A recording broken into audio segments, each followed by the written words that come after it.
Chris, one of the ways in which you described young people coming into the life of the church was by invitation, often by a peer, into a small group. Yeah. Can you tell us a little bit about the composition of the small groups, how often they meet, how long they meet, and what a small group meeting looks like?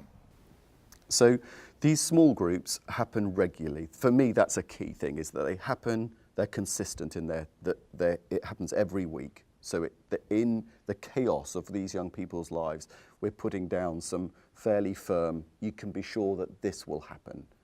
So I run a small group every Monday at 4:30 for a group of about 10, 16, 17, 18-year-olds.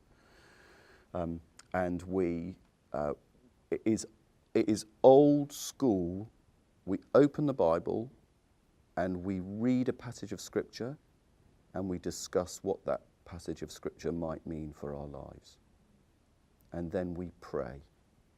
And everyone has to pray and everyone has to participate. And then we do the same thing the next week. But it's all rooting this passage in our own lives and what that looks like. Now, what they've done, what my boys have done with this is they said, right, listen, we need to pray for each other more than just one day a week. And especially because, as it's probably not surprising, with a group of 16, 17, 18-year-olds, the topic of porn comes up fairly regularly. So one of my older boys took this on and said, listen, boys, we need to pray for each other in this. So he created a WhatsApp group which they text one another when things are incredibly hard for them, and they say, can you pray for me? Can you pray for me? Can you pray for me? Can you pray for me? And not just about porn, but about anything. And so what's happened is, in this group, they've started to bring this mutual support for one another and this absolute belief that praying for each other will make a difference to their lives. Now, as someone who leads a small group, this is magic. This is wonderful. This is everything you want, that these people Scripture not only speaks to me, but Jesus Christ is with me to help me live my life for him every single day. And I don't have to do that on my own. I do that amongst this group of people who will help me do it.